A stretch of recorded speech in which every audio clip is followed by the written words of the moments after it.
Contract वाली बहू। नरेश की माँ अपने बेटे से मिलने दिल्ली आ रही है। इस बात का पता चलते ही नरेश के दिल में हलचल मच जाती है।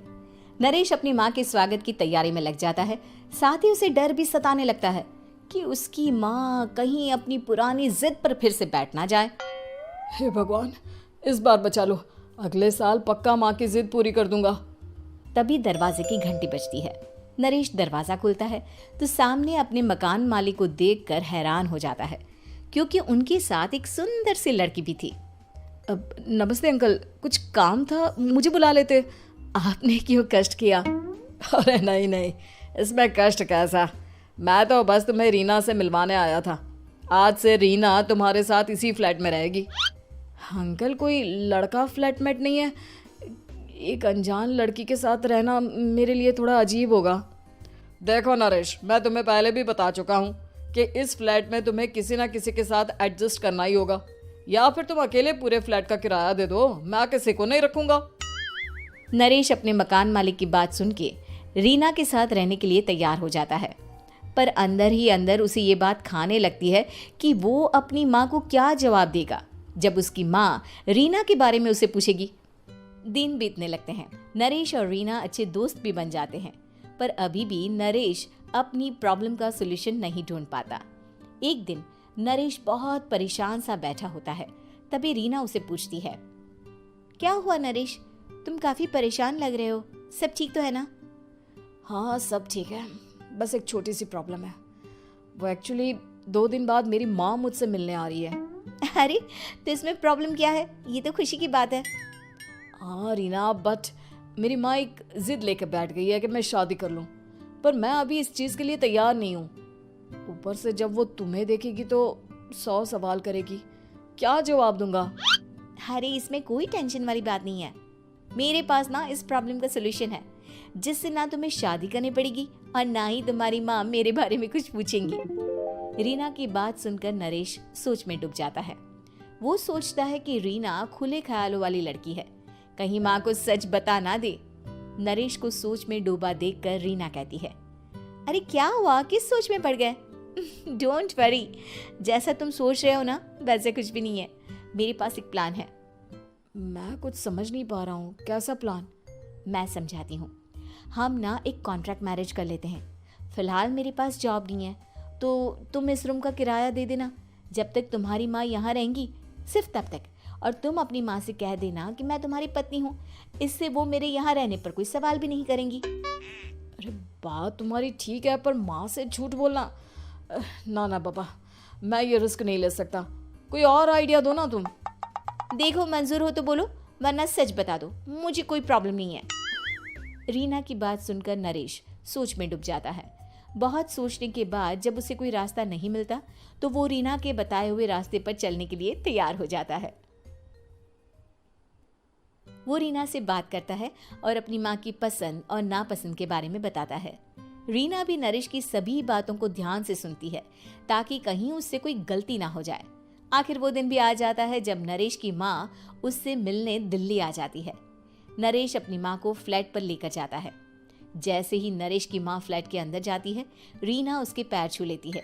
ये देखकर नरेश की माँ थोड़ी घबरा जाती है और नरेश से पूछती है, अरे बेटा नरेश, ये कौन है? माँ, ये आपकी बहू रीना है। माफ़ी चाहता हूँ, सब कुछ इतनी जल्दी में हुआ कि आपको बता ही नहीं पाया, इसलिए सोचा कि क्यों ना आपको सरप्राइज दिया जाए। अरे बेटा, मैं तो बस तेरा घर बसा हुआ देखना चाहती थी। हाँ, बहुत अरमान थे अपनी इकलौते बेटी की शादी को लेकर, लेकिन कोई बात नहीं, शायद किस्मत को यही मंजूर होगा। ये कहते ही नरेश की माँ रीना को गले लगा लेती है।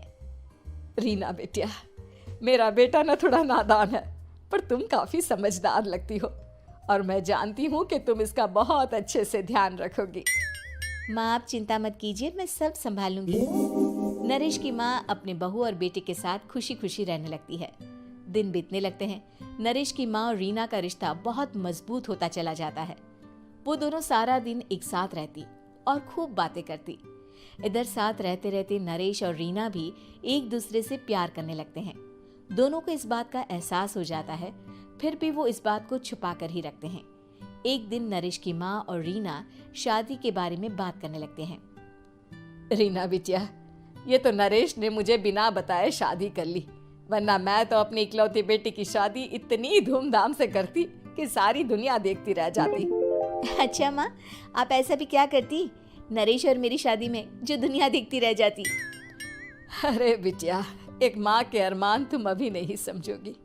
मैं तो अपनी बहू को एक रानी की तरह लेकर आती और शादी भी बिल्कुल शाही अंदाज में करती, पर मेरे तो सारे अरमान ऐसे ही रह गए। खैर, मुझे तो अपने बेटे और बहू की खुशी चाहिए बस। ये कहते हुए नरेश की माँ की आंखों में आंसू आ जाते हैं। रीना भी ये सुनकर ख्यालों में खो जाती है, क्योंकि वो भी मन ही मन खुद को नरेश की पत्नी और उसकी माँ की बहू मानने लगी थी। शाम को जब नरेश ऑफिस से घर आता है तो रीना खुद को रोक नहीं पाती और नरेश के सामने उसकी माँ को अपने और नरेश के रिश्ते का सारा सच बता देती है। रीना की बात सुनकर नरेश की माँ दोनों से बहुत नाराज हो जाती है और घर वापस जाने की बात करने लगती है। तुम दोनों ने मुझसे सच छुपाकर बहुत ठेस पहुंचाई है मुझे।